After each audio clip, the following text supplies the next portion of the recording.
Hello students, आज की video में जो हम बात करने वाले हैं वो है एमएसटी सीईटी में आने वाला एक बहुत ही इम्पॉर्टेंट टॉपिक जिसका नाम है इंटीग्रेशन। तो जैसा कि आप जानते हैं कि प्रीवियस वीडियो में हमने क्या बात की थी कि इंटीग्रेशन जो है उससे पहले हमने एप्लीकेशन ऑफ डेरिवेटिव के कुछ क्वेश्चंस किए थे जो कि प्रीवियस ईयर्स में पूछे गए थे, और डिफरेंशिएशन के क्वेश्चन किए थे वो भी प्रीवियस ईयर्स में पूछे गए थे। तो बिना देर किए चलिए स्टार्ट करते हैं आज का वीडियो जिसका टॉपिक है इंटीग्रेशन, और वो भी PYQ। तो देखते हैं कि कैसे सॉल्व कर सकते हैं। तो चलिए बिना देर किए सबसे पहले स्टार्ट कर लेते हैं। और क्वेश्चन मैं आज आपको लिख के दूंगा, ऑप्शन भी दूंगा, आपके पास टाइम होगा। फर्स्ट क्वेश्चन बच्चों MHT CET 2016 के अंदर पूछा गया है। जो पहला क्वेश्चन है आपका वो देखिए क्या है, e⁻x अपॉन में x ब्रैकेट बंद है, और आप लिखेंगे यहाँ पे x log x का whole square plus 2 log x और यहाँ ब्रैकेट बंद करके dx। चार ऑप्शन आपके सामने है। फर्स्ट ऑप्शन है e⁻x log x का होल स्क्वायर प्लस में c। दूसरा ऑप्शन है 1/2 e⁻x log x plus c। तीसरा ऑप्शन है x e⁻x log x का whole square plus c, and the fourth option is e⁻x log x plus में c। तो चलिए बिना देर किए आप बताइए कि कैसे इसको सॉल्व कर सकते हैं। Very simple question. मैं आपको एक हिंट देना चाहूँगा यहाँ पे कि जब भी आपको क्वेश्चन में दिखता है कि e⁻x आया हुआ है तो आपके मन में एक फार्मूला चलना चाहिए बच्चों। कौन सा फार्मूला? e⁻x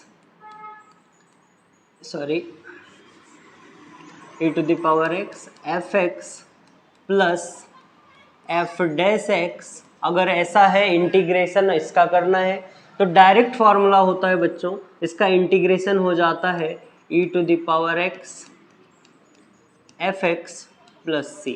तो आप इस फॉर्मूले को याद रखिए। कभी भी एक्सपोनेंशियल फंक्शन है e⁻x अगर गिवन है, e⁻x के साथ अगर मल्टीप्लाई में है fx प्लस f'(x). ध्यान दीजिएगा, fx का मतलब यहाँ पे वही फंक्शन हो और उसी का डिफरेंशिएशन यहाँ मौजूद हो प्लस में। मतलब जो फंक्शन यहाँ है उसी का डिफरेंशिएशन अगर प्लस में मौजूद है तो डायरेक्ट आप यूज कर सकते हैं e⁻fx प्लस c। ये फॉर्मूला आपको डायरेक्ट याद रखना है बच्चों। तो आप देखिए कि इस वाले जो क्वेश्चन मैंने आपको बोर्ड पे दिए हैं, इस वाले क्वेश्चन में अगर आप ध्यान से देखोगे तो ये e⁻x अपॉन x, इसको अगर मैंने अंदर मल्टीप्लाई किया तो एक बार यहाँ मल्टीप्लाई होगा और एक बार यहाँ मल्टीप्लाई होगा। क्लियर है इतनी बात? e⁻x अपॉन x एक बार फर्स्ट वाले टर्म के साथ मल्टीप्लाई होगा और एक बार सेकेंड वाले टर्म के साथ। तो चलिए मल्टीप्लाई करते हैं। e⁻x upon x multiply x log x का होल स्क्वायर, पहले वाले टर्म के साथ हमने मल्टीप्लाई कर दिया, और अब करिए दूसरे वाले टर्म के साथ मल्टीप्लाई। e⁻x अपॉन x, दूसरा वाला टर्म क्या है? 2 log x, और बाहर क्या है? dx। क्लियर है इतनी बात? आप ध्यान दीजिए कि ये x और ये x कैंसिल, ये वाला जो x है ये अंदर चला जाएगा, ये वाला जो x है ये अंदर चला जाएगा। अगर आप जानते हैं कि कैसे सॉल्व कर सकते हैं तो मैं आपको बताऊं कि डायरेक्ट आप इस x को अंदर लीजिए डिनोमिनेटर में और e को वहीं पे रहने दीजिए, तो आपका एक स्टेप बच जाएगा, आप इजीली सॉल्व कर पाओगे। चलो e⁻x इंटीग्रेशन e⁻x वैसा का वैसा, क्या बचा हुआ है बच्चों? ध्यान दीजिएगा, log x का स्क्वायर बचा हुआ है। e⁻x को थोड़ा और सेपरेट कर देते हैं, log x का स्क्वायर, क्योंकि x तो कैंसिल हो चुका है, प्लस e⁻x को मैंने यहां से भी बाहर कर लिया। आप समझ रहे हो ना, e⁻x यहां भी है और e⁻x यहां भी है, तो दोनों में मैंने बोला e⁻x, भाई साहब चलिए बाहर आइए, तो यहाँ log x का स्क्वायर प्लस ये x इसके नीचे चला जाएगा, 2 log x अपॉन में x, और बंद हो गया ब्रैकेट, और बाहर क्या आ गया dx। बच्चों अगर आप ध्यान दोगे तो ये जो फंक्शन यहाँ लिखा हुआ है, ये जो फंक्शन यहाँ लिखा है यहाँ पे, यही फंक्शन का डिफरेंशिएशन ये है। ध्यान दीजिएगा कि ये जो फर्स्ट फंक्शन है इसी का डिफरेंशिएशन यहाँ पे है। मैं आपको वो भी करके दिखाता हूँ, आप यहाँ ध्यान दीजिएगा कि log x और उसका क्या है स्क्वायर है, log x है और उसका क्या है स्क्वायर है। तो जब आप डिफरेंशिएट करोगे तो पावर आगे डी बाई डी एक्स, आप याद करो डिफरेंशिएशन क्या होता था, पावर आगे लेंगे, जो फंक्शन है उसका डिफरेंशिएशन करेंगे d by d x log x, टू वैसा का वैसा। लॉग एक्स का डिफरेंशिएशन क्या होता है बच्चों, टू, यहाँ पे क्या आ जाएगा पावर आगे टू लॉग एक्स और फिर लॉग एक्स का 1/x, तो ऐसा आ जाएगा। तो यहाँ पे 2 log x, जब हमने ये किया पावर आगे किया तो 2 log x बचा और log x का फिर से डिफरेंशिएशन करेंगे तो क्या आ जाएगा 1/x आ जाएगा। यानी कि फाइनल क्या आ जाएगा differentiation 2 log x upon x, 2 log x upon में x। चेन रूल जैसा आप सॉल्व कर सकते हो, आप वैसा सॉल्व करना कि पावर आगे लिया, जो भी फंक्शन है वो लिखा और फिर से उस फंक्शन का डिफरेंशिएशन कर दिया, तो 2 log x अपॉन x आ जाएगा। तो चलिए अपनी वापस अपने जो सॉल्यूशन है वहाँ पे आते हैं। तो क्लियर दिख रहा है कि इस वाले फंक्शन का डिफरेंशिएशन ये वाला है, यानी कि ये फॉर्मेट क्या बन रहा है, ये वाला फॉर्मेट बन रहा है e⁻f(x) प्लस f'(x). तो डायरेक्ट इसका आंसर लिखा जा सकता है बच्चों, क्या आंसर लिखा जा सकता है e⁻x fx प्लस सी। तो fx आप देखिए क्या है आपका fx log x है, तो क्या हो जाएगा log x प्लस में c। कौन सा ऑप्शन हो जाएगा e⁻x log x plus c, option number 4। Clear है, आई होप आपको समझ में आ रही होंगी बातें। मेन क्या है कि e⁻x log x plus c कैसे किया हमने, आप e⁻x देखा आपने, आपको समझ आया कि e⁻x जब भी होता है तो e⁻x के टाइम पे आपको क्या करना होता है, एक फॉर्मूला होता है जो अगर फंक्शन है और प्लस में उसी का डेरिवेटिव मौजूद है तो हम डायरेक्ट e⁻x fx लिख सकते हैं और प्लस कांस्टेंट। तो वही हमने यहाँ पे फॉर्मेट क्लियर कर लिया, तो अपना आंसर आ गया ऑप्शन नंबर 4। क्लियर है इतनी बात। चलिए नेक्स्ट देखें, इसके बाद हम क्या करेंगे, अगला सवाल जो है आपका वो देखते हैं। क्वेश्चन नंबर 2, क्वेश्चन नंबर 2, ये क्वेश्चन आपको गिवन है। क्लियर है, क्वेश्चन MST CET 2016 के अंदर पूछा गया है। ध्यान दीजिएगा, MST CET 2016 के अंदर पूछा गया सवाल है। क्या है क्वेश्चन कि fx upon log sin x dx equal to something दिया है, यानी कि इंटीग्रेशन करके दिया हुआ है आपको और जस्ट एक मिसिंग वैल्यू है बच्चों fx की, वो आपसे पूछा है। जस्ट एक मिसिंग वैल्यू है वो आपसे पूछा है। तो कैसे करेंगे, इंटीग्रेशन करने की जरूरत नहीं है। मैं आपको बताता हूं कि आपने कभी ना कभी एक बार सुना होगा integration is reverse process of differentiation. तो यानी कि इंटीग्रेशन किसी चीज का ये होता है, जैसे अगर आप देखिए कि मैंने आपको बोला बच्चों कि साइन x का इंटीग्रेशन क्या होगा cos x, और अगर माइनस cos x, और अगर आपने माइनस cos x का डी बाई डी एक्स कर दिया, इसको मिटा दीजिए, डी बाई डी एक्स कर दिया आपने किसका, माइनस cos x का, तो क्या मिल जाएगा बच्चों, माइनस बाहर आ जाएगा और cos का हो जाएगा, cos का क्या हो जाएगा, माइनस बाहर आ जाएगा और cos का माइनस साइन x, तो minus minus plus sign x। तो आप ध्यान से देखिए कि अगर राइट में जो लिखा है उसका डिफरेंशिएशन किया तो इंटीग्रेशन आ जाता है। तो इट मीन्स कि ये जो गिवन क्वेश्चन है उसका आंसर यहाँ पे है। तो अगर मैंने इसका डिफरेंशिएशन कर दिया तो मुझे ये इंटीग्रेशन किस चीज का हो रहा है वो पता चल जाएगा। यानी कि राइट में जो लिखा है उसका मैंने डिफरेंशिएशन कर दिया तो लेफ्ट में किस चीज का इंटीग्रेशन हो रहा था वो पता चल जाएगा। देखिए वही किया मैंने, माइनस cos x का मैंने डिफरेंशिएशन कर दिया तो पता चल गया कि किस चीज का इंटीग्रेशन हुआ था, राइट। तो यही सेम चीज हम बच्चों इस क्वेश्चन में भी कर लेंगे। तो तो आप ध्यान दीजिए कैसे सॉल्व करोगे, यानी अल्टीमेटली आपको क्या निकालना है, dy/dx फाइंड करना है, किस चीज का, log sin x का। ये तो आपको पहले से ही पता है क्या होता है, ये क्या होता है, चेन रूल लगा लेंगे। तो कैसे होगा देखिए, कैसे सॉल्व करोगे, आप ध्यान दो इधर कि log के साथ जो भी फंक्शन है, log x का फॉर्मूला क्या होता है, 1/x। तो log के साथ जो भी है वो आ जाएगा अपॉन में, यानी कि क्या हो जाएगा, 1/log sin x, 1/log sin x। लेकिन ये x नहीं है तो इसका फिर से डिफरेंशिएशन, मल्टीप्लाई d/dx किसका, log sin x का। चलिए ये फर्स्ट वाला पार्ट तो वैसा ही रहने वाला है, ये फर्स्ट वाला जो है ये तो डिनोमिनेटर वैसा ही रहेगा, log sin x। log sin x है फिर से, तो log x 1/x होता है, तो log sin x क्या हो जाएगा, 1/sin x। लेकिन sin x का बच्चों फिर से आपको डिफरेंशिएशन करना पड़ेगा, क्योंकि चेन रूल आपको पता है कि sin x है वो x तो है नहीं, तो फाइनल हमारा क्या बनेगा, 1/log sin x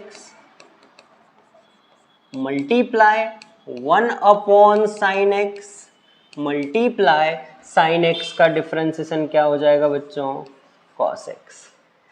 अब इसको अरेंज कर दीजिए और आंसर चेक करने की कोशिश करेंगे, कौन सा आंसर हो जाएगा, कौन सा आंसर होगा बच्चों, चेक करिए। तो देखिए cos x upon sin x क्या हो जाता है, cos x upon sin x क्या हो जाता है, अरेंज करेंगे तो cos x upon sin x, ये cos x into 1 cos x upon sin x, और मल्टीप्लाई में क्या है, 1/log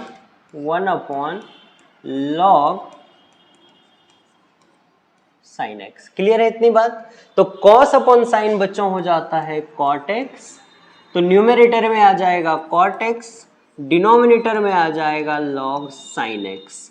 अब इसको आप क्वेश्चन से कंपेयर करिए, तो देखिए log sin x डिनोमिनेटर में है, दोनों जगह मैच हो गया, न्यूमरेटर में fx है और यहाँ न्यूमरेटर में cot x है, तो आपको नहीं लगता कि इसका आंसर ये cot x हो जाएगा, cot x हो जाएगा। तो आंसर क्या हो जाएगा बच्चों, option number A cot x। तो ऐसा आपको सॉल्व करना था, आंसर क्या हो जाएगा, cot x हो जाएगा। क्लियर है इतनी बात। आई होप आपको ये भी समझ में आया होगा कि कैसे सॉल्व करते हैं। ठीक है, नोट करेंगे तो आप नोट कर सकते हैं। और चलिए फिर देखते हैं दूसरा सवाल, देखते हैं कि कैसे सॉल्व कर सकते हैं इस क्वेश्चन को। ठीक है, तो सबसे पहले आपको इसमें कुछ काम करने पड़ेंगे। क्या काम करना पड़ेगा, तो बच्चों अगर आपने थोड़ी सी प्रैक्टिस की होगी तो आपको ये आइडिया आया होगा कि जैसे ही आप इस क्वेश्चन को देखोगे तो आपको समझ आएगा कि इस क्वेश्चन में डिनोमिनेटर में कुछ है जो एक स्टैंडर्ड स्पेशल इंटीग्रल्स करके आपने 7-8 फॉर्मूले पढ़े होंगे। तो स्पेशल इंटीग्रल्स को कैसे सॉल्व करते हैं, ये कुछ वैसा फॉर्मेट दिख रहा है आपको, और ऑप्शन से भी आप चेक कर सकते हैं फॉर्मूलाज। ठीक है, तो चलिए बिना देर किए ऊपर वाले को स्पेशल इंटीग्रल के फॉर्म में कन्वर्ट करते हैं। तो सबसे पहले 1/, यहां से देखिए एक्स स्क्वायर माइनस है, लेकिन जो क्वाड्रेटिक का फॉर्म होता है वो होता है x square plus b x plus c, यानी एक्स का जो कोएफिशिएंट है वो पॉजिटिव होना चाहिए। तो सबसे पहले हम इसको पॉजिटिव बनाते हैं। कैसे बनाएंगे, माइनस रूट के अंदर ही कॉमन लीजिए, माइनस को रूट के अंदर ही कॉमन लीजिए। क्या होगा, माइनस कॉमन लेंगे तो यहाँ पे एक्स स्क्वायर माइनस 8 हो जाएगा, माइनस 2x हो जाएगा और प्लस एक्स स्क्वायर हो जाएगा, और बाहर जो dx है वो तो रहने ही वाला है। इसके बाद क्या करेंगे, 1/√अंडर, माइनस अपनी जगह पे रहेगा। ये जो ब्रैकेट के अंदर चीजें लिखी हैं उसको आप अरेंज कर लीजिए क्वाड्रेटिक के फॉर्म में, यानी एक्स स्क्वायर पहले, माइनस 2x बाद में, माइनस 8 बाद में, और बाहर क्या है dx। अब आपको कंप्लीटिंग द स्क्वायर मेथड का फॉर्म यूज करना पड़ेगा। कंप्लीटिंग स्क्वायर मेथड का कैसे करेंगे वो भी मैं आपको सिखाता हूँ, ध्यान दीजिएगा। Integration of root under minus वैसा का वैसा रहेगा। फॉर्मूला बनाइए a square minus 2ab plus b square वैसा, तो ए स्क्वायर यानी एक्स का स्क्वायर माइनस 2 पहले से क्वेश्चन में है, ए मतलब x तो 2a, b तो है ही नहीं मतलब कुछ नहीं तो क्या होगा 1 तो 2ab। अब देखिए फॉर्मूला क्या होता है, एक मिनट, अब देखिए फॉर्मूला क्या होता है a square minus 2ab plus b square, तो प्लस बी स्क्वायर तो है नहीं तो हम क्या करेंगे यहाँ पे प्लस बी स्क्वायर क्रिएट करेंगे, यानी कि प्लस 1 स्क्वायर क्रिएट किया तो उतना ही माइनस भी करना पड़ेगा, क्योंकि जो चीज़ आपने ऐड किया वो सब्ट्रैक्ट करेंगे, यही तो है कंप्लीटिंग स्क्वायर मेथड। और माइनस में देखिए पहले से 8 है, यहाँ पे पहले से ही वो विराजमान है, और बाजू में क्या है बच्चों dx है तो dx लिख देंगे। ठीक है, चलिए आगे बढ़ते हैं। फिर से इंटीग्रेशन, थोड़ा सा स्टेप्स लंबा है बट अगर आप एक बार सीख गए तो आप इजीली इस क्वेश्चन को सॉल्व कर पाओगे। अब आप ध्यान से देखो ब्रैकेट के अंदर यहाँ से लेके यहाँ तक एक फॉर्मूला फॉर्म हो रहा है। कौन सा formula, a square minus 2ab plus b square का फॉर्म बन रहा है। सो रूट अंडर क्या करेंगे, रूट अंडर माइनस वैसा का वैसा a square minus 2ab plus b square को हम क्या लिख सकते हैं बच्चों, क्या लिख सकते हैं a माइनस बी का होल स्क्वायर, यानी a की जगह पे x, b की जगह पे 1 और इसका होल स्क्वायर, यानी a माइनस बी का होल स्क्वायर हो गया। अब यहाँ देखिए क्या है, माइनस 1 का स्क्वायर 1 और माइनस 8, तो ये दोनों मिलके क्या बन जाएंगे, ये दोनों मिलके माइनस 9 बन जाएंगे। Root under minus x minus 1 का whole square minus 1 minus 8 minus 9। अब देखिए धीरे धीरे आपको समझ में आ रहा होगा कि ये स्पेशल इंटीग्रल का फॉर्म क्रिएट हो रहा है। चलिए थोड़ा सा और आगे चलते हैं, लास्ट स्टेप, एक दो स्टेप ही बाकी है, आप बिल्कुल ध्यान दे के रखना। रूट अंडर माइनस है बच्चों, माइनस भूलना मत आप, माइनस वैसा का वैसा, x माइनस 1 का स्क्वायर है तो x माइनस 1 का स्क्वायर माइनस 9 को क्या मैं 3 का स्क्वायर लिख सकता हूँ, जी बिल्कुल लिख सकते हैं, ये क्या हो जाएगा 3 का स्क्वायर। अब देखिए इस माइनस, और एक चीज़ और, ये माइनस को मैंने थोड़ा सा वो कर दिया, एक ब्रैकेट और लगाइए यहाँ पे और ये माइनस को अलग रहने दीजिए, मतलब कॉमन माइनस है, ये दोनों का है। फिर से इंटीग्रेशन 1 अपॉन माइनस जब अंदर जाएगा तो x माइनस 1 वाला जो टर्म है वो क्या हो जाएगा माइनस में, और ये वाला टर्म क्या हो जाएगा प्लस में, यानी कि इसको हम ऐसा भी लिख सकते हैं 3 का स्क्वायर माइनस 3 अभी प्लस हो गया इस माइनस की वजह से, x माइनस 1 का होल स्क्वायर और यहाँ पे dx। तो बच्चों आप एक बात बताओ, आपको नहीं लगता है कि ये यही वाला फॉर्मेट है, 1 upon root under a square minus x square dx। ये एक स्पेशल इंटीग्रल है जिसका फॉर्मूला क्या होता है, जिसका फॉर्मूला क्या होता है बच्चों, साइन इनवर्स x अपॉन ए, x अपॉन ए प्लस में c स्क्वायर dx का ये फॉर्मूला होता है। तो रिप्लेस कर दीजिए, क्या आ जाएगा इंटीग्रेशन, अब तो इंटीग्रेशन हट जाएगा, अब इंटीग्रेशन हट जाएगा, क्या आएगा sine inverse, sine inverse x की जगह क्या है बच्चों x माइनस 1 है तो x माइनस 1, a की जगह है 3 और प्लस में c। ये आपका फाइनल आंसर हो गया। तो चेक कर लीजिए आंसर क्या आएगा, साइन इनवर्स, ये दो ऑप्शन है, फोर्थ और सेकंड, लेकिन सेकंड नहीं हो सकता क्योंकि बीच में प्लस है, तो आपको कौन सा ऑप्शन लेना पड़ेगा, फोर्थ ऑप्शन लेना पड़ेगा। क्लियर है इतनी बात, ठीक है। चलिए अगला सवाल देखते हैं कि कैसे सॉल्व कर सकते हैं, ठीक है। नोट करेंगे आप, नोट कर लीजिए।